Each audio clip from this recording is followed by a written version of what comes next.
പിതാവിൻ്റെയും പുത്രൻ്റെയും പരിശുദ്ധാത്മാവിൻ്റെയും നാമത്തിൽ ആമേൻ. എൻ്റെ പ്രിയപ്പെട്ടവരുന്ന ഫെബ്രുവരി 5 വ്യാഴാഴ്ച, അമ്മേ പരിശുദ്ധ അമ്മേ, അമ്മേ പരിശുദ്ധമേ, ദൈവമാതാവേ, കൃപാസനത്തിലൂടെ ഞങ്ങൾക്കും ഞങ്ങളുടെ ദേശത്തിനും അമ്മ മധ്യസ്ഥം തേടി തന്ന എല്ലാ അനുഗ്രഹങ്ങൾക്കും കൃപകൾക്കും ഞങ്ങളിപ്പോൾ ഹൃദയം നിറഞ്ഞ നന്ദി പറയുന്നു.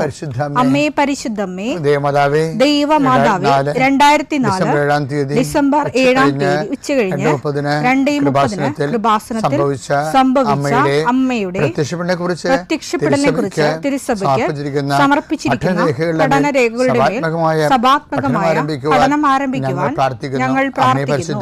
അമ്മേ പരിശുദ്ധമേ, ഭൂസ്വർലോകങ്ങളുടെ രാജ്ഞിയായ അങ്ങേയ്ക്ക് ഭൗമസംരക്ഷണത്തിനായി പ്രപഞ്ചപ്രകൃതിയെ തന്നെ തിരുസഭ പ്രതിഷ്ഠിക്കുവാൻ ഈ പ്രത്യക്ഷീകരണം വഴി ഇടയാക്കണമേ. പരിശുദ്ധമേ, ജപമാല മാതാവേ, സകല കൃപാസനം പ്രാർത്ഥനയോടും ചേർത്ത് ഞങ്ങളിപ്പോൾ പ്രാർത്ഥിക്കുന്ന ഈ കുടുംബത്തിന്റെ പ്രത്യേക നിയോഗം പറ മക്കളെ.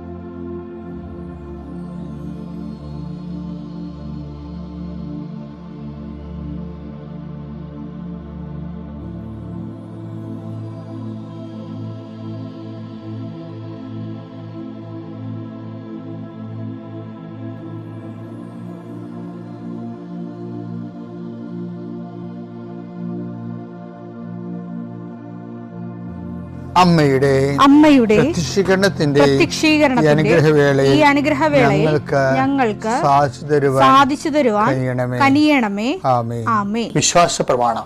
സർവശക്തനായ പിതാവും ആകാശത്തിന്റെയും ഭൂമിയുടെയും സൃഷ്ടാവുമായ ദൈവത്തിൽ ഞാൻ വിശ്വസിക്കുന്നു.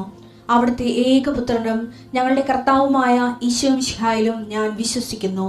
ഈ പുത്രൻ പരിശുദ്ധാത്മാവിനാൽ ഗർഭസ്ഥനായി കന്യകാമറിയത്തിൽ നിന്ന് പിറന്ന് പൊന്തിയോസ് പീലാത്തോസിന്റെ കാലത്ത് പീഡകൾ സഹിച്ച് കുരിശിൽ തറയ്ക്കപ്പെട്ട് മരിച്ച് അടക്കപ്പെട്ട് പാതാളങ്ങളിൽ ഇറങ്ങി മരിച്ചവരുടെ ഇടയിൽ നിന്ന് 3-ാം നാൾ ഉയർത്ത് സ്വർഗത്തിലേക്ക് എഴുന്നള്ളി സർവശക്തിയുള്ള പിതാവായ ദൈവത്തിന്റെ വലതുഭാഗത്തിരിക്കുന്നു. അവിടെ നിന്ന് ജീവിക്കുന്നവരെയും മരിച്ചവരെയും വിധിക്കുവാൻ വരുമെന്നും ഞാൻ വിശ്വസിക്കുന്നു. പരിശുദ്ധാത്മാവിലും ഞാൻ വിശ്വസിക്കുന്നു. വിശുദ്ധ കത്തോലിക്കാ സഭയിലും പുണ്യവാന്മാരുടെ ഐക്യത്തിലും പാപങ്ങളുടെ മോചനത്തിലും ശരീരത്തിന്റെ ഉയർപ്പിലും നിത്യമായ ജീവിതത്തിലും ഞാൻ വിശ്വസിക്കുന്നു. ആമേൻ. സുഖസ്ഥനായ ഞങ്ങളുടെ പിതാവേ, അങ്ങയുടെ നാമം പൂജിതമാകണമേ. അങ്ങയുടെ രാജ്യം വരണമേ. അങ്ങയുടെ തിരുമനസ് സ്വർഗത്തിലെ പോലെ ഭൂമിയിലും ആകണമേ. അന്നു വേണ്ടുന്ന ആഹാരം ഇന്ന് ഞങ്ങൾക്ക് തരണമേ. ഞങ്ങളോട് തെറ്റ് ചെയ്യുന്നവരോട് ഞങ്ങൾ ക്ഷമിക്കുന്നത് പോലെ ഞങ്ങളുടെ തെറ്റുകൾ ഞങ്ങളോടും ക്ഷമിക്കണമേ. ഞങ്ങളെ പ്രലോഭനത്തിൽ ഉൾപ്പെടുത്തരുതേ, തിന്മയിൽ ഞങ്ങൾ രക്ഷിക്കണമേ. ആമേൻ. നന്മ നിറഞ്ഞ മറിയമേ, സ്വസ്തി. കർത്താവ് അങ്ങയുടെ കൂടെ സ്ത്രീകളിൽ അങ്ങ് അനുഗ്രഹിക്കപ്പെട്ടവളാകുന്നു. അങ്ങയുടെ ഉദരത്തിൻ ഫലമായി ഈശോ അനുഗ്രഹിക്കപ്പെട്ടവനാകുന്നു. പരിശുദ്ധ മറിയമേ, തമ്പുരാന്റെ അമ്മേ, പാപികളായ ഞങ്ങൾക്ക് വേണ്ടി ഇപ്പോഴും ഞങ്ങളുടെ മരണസമയത്തും തമ്പുരാനോട് അപേക്ഷിക്കണമേ. ആമേൻ.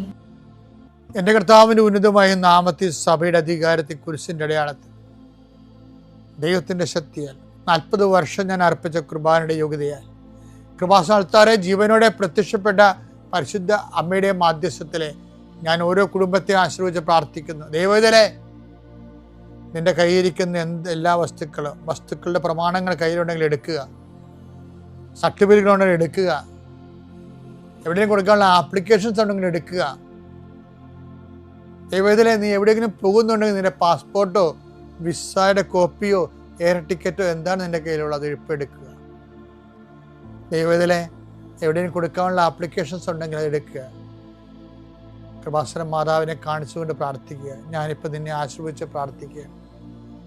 കർത്താവേ, സിവിൽ പോയിന്റ് കുറഞ്ഞതിൻ്റെ പേര് ജോലി കിട്ടാത്തവരുണ്ട്, ജപ്തിയാകാൻ പോകുന്നവരുണ്ട്. ആ പത്രങ്ങളെല്ലാം രേഖകളെല്ലാം നിന്റെ നാമത്തിൽ ഞാൻ ആശീർവദിക്കാൻ പോവുകയാണ്. കർത്താവ്, രേഖകൾ കയ്യിലില്ല, പക്ഷെ മനസ്സിൽ ആ രേഖ ഓർത്ത് പ്രാർത്ഥിക്കുന്നുണ്ട്. ഇപ്പം എടുക്കാൻ പറ്റാത്ത ആ രേഖ എൻ്റെ കയ്യിൽ ഉണ്ടായിരുന്നെങ്കിൽ എന്ന് ആഗ്രഹിച്ച് വിഷമിക്കുന്നവരുണ്ട്. കർത്താവേ, ആ രേഖ എവിടെയാണ് ഇരിക്കണത്? അവിടെ നിന്റെ തിരുമുറിവാർന്ന് വലത് കരുത്താൻ ആ രേഖയെ സ്പർശിക്കണമേ. മാതാവിൻ്റെ മധ്യസ്ഥത്തിൽ പ്രാർത്ഥിക്കുന്നു. അവരെന്താണ് ഉദ്ദേശിക്കുന്നത്? അതുകൊണ്ട് അത് നിറവേറാൻ കർത്താവ് അനുവദിക്കട്ടെ. കർത്താവ് ജോലി നഷ്ടപ്പെട്ടു പോരണവരെ, ഉപേക്ഷിച്ച് പോണവരെ, ആ രാജ്യത്ത് ജീവിക്കാൻ പറ്റാതെ പോണവരെ, പരീക്ഷ കൊണ്ട് പരീക്ഷയെ ഒരുങ്ങിക്കൊണ്ടിരിക്കുന്ന മക്കളെ, പരീക്ഷയുടെ ഹോൾ ടിക്കറ്റ് കയ്യിലുണ്ടെങ്കിൽ മക്കൾ എടുക്കുക. അല്ലെങ്കിൽ നിങ്ങളത് മനസ്സിൽ ഓർക്കുക. പഠിക്കാൻ പറ്റാത്ത വിഷയങ്ങളുണ്ടെങ്കിൽ ലാപ്ടോപ്പ് എടുത്ത് കയ്യിൽ വെക്കുക. അച്ഛനായി ഈ നിമിഷം ആശീർവദിക്കുന്ന എൻ്റെ കർത്താവിൻ്റെ ഉന്നതമായ നാമത്തിൽ, സഭയുടെ അധികാരത്തിൽ, കുരിശിൻ്റെ അടയാളത്തിൽ, ദൈവത്തിൻ്റെ ശക്തിയാൽ നിൻ്റെ എല്ലാ ജീവിത തടസ്സങ്ങളെയും, നീ ആഴ്ച നേരിടാൻ പോകുന്ന മുഴുവൻ ദോഷങ്ങളെ ഈശോനാമത്തിൽ ബന്ധിക്കുന്നു. പിതാപുത്രനും പരിശുദ്ധാത്മാവിനെ നീക്കുവാമേ.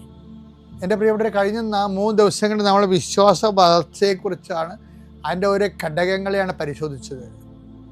ഇന്നും അതുതന്നെയാണ് സബ്ജക്റ്റ്. കാര്യം നമ്മൾ പഠിക്കുകയാണ് കർത്താവിനെ, നമ്മൾ പഠിക്കുകയാണ് വചനം, നമ്മൾ പഠിച്ചാണ് ഇപ്പോൾ വളരാൻ പോണത് കർത്താവിനെ. അപ്പം അതുകൊണ്ട് ആഴപ്പെടാനുള്ളൊരു സമയമാണിത്. അപ്പോൾ ഈ നാലാമത്തെ ഘട്ടത്തിൽ നമ്മൾ കാണുന്നത് അപ്പോസ്തലന്മാർ ഈശോയോട് പറയുന്നുണ്ട്. എന്താണ്? ഞങ്ങളുടെ വിശ്വാസം എന്ന് പറഞ്ഞിട്ട് പറയും, അത് അങ്ങ് വർദ്ധിപ്പിക്കണമെന്ന് പറയും. അപ്പോൾ അവർ ഡയറക്റ്റായിട്ട് കാര്യം മനസ്സിലാക്കി. ഇപ്പോൾ ലൂക്ക 17:5 വായിച്ചേ.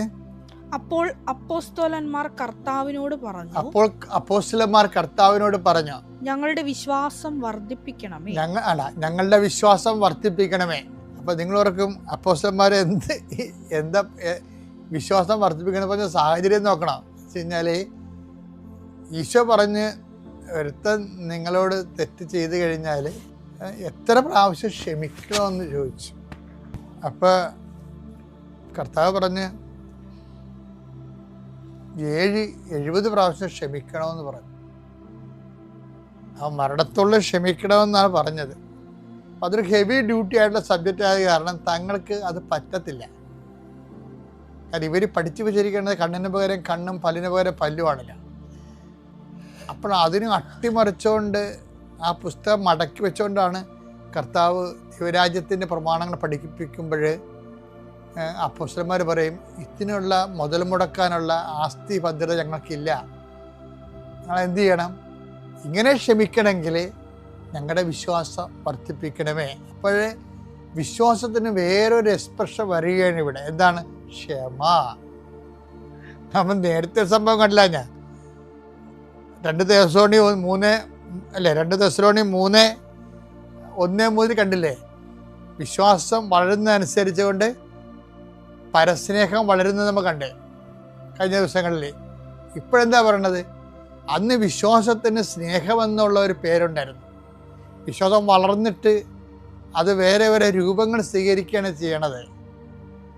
ഇപ്പോഴെന്താണ് വചനം പറയണത്? വിശ്വാസത്തിനെ വളർച്ച മുറ്റിയ പൂർണ്ണമാക്കിയ വിശ്വാസത്തിന് ക്ഷമയെന്നുള്ളൊരു പേരുണ്ടെന്നാണ്. അപ്പം നിനക്ക് ക്ഷമിക്കാൻ കഴിയുന്നില്ല എന്ന് പറഞ്ഞാൽ നിനക്ക് വിശ്വാസമില്ലെന്നാണ് ദൈവം അസസ് ചെയ്യണത്. അല്ല നിനക്ക് വൈകാര്യമായിട്ട് അതിന് കഴിവില്ലെന്ന് അങ്ങനൊന്നുമല്ല, നിനക്ക് വെറുപ്പണങ്ങനൊന്നുമല്ല ദൈവം കണക്കാക്കണത്. അതൊക്കെ മനുഷ്യന്മാർ. നിനക്ക് ഒരാളെ ക്ഷമിക്കാൻ കഴിയുന്നില്ലെങ്കിൽ ദൈവം അസസ് ചെയ്യണത് നിനക്ക് വിശ്വാസമില്ലെന്നുള്ളതാണ്. ഇതൊരു അപകടകരമായ കാര്യമാണ്. അപ്പോൾ ഉടമ്പടിക്കാർ പ്രത്യേകം ശ്രദ്ധിക്കണം. ആരെങ്കിലും ക്ഷമിക്കാത്തവരുണ്ടെങ്കിൽ നിങ്ങൾ അവിശ്വാസിയായ ദൈവദർശനത്തിൽ അവശേഷിക്കുകയാണ്. ഈ സിറ്റുവേഷൻ ചേഞ്ച് ചെയ്യണം.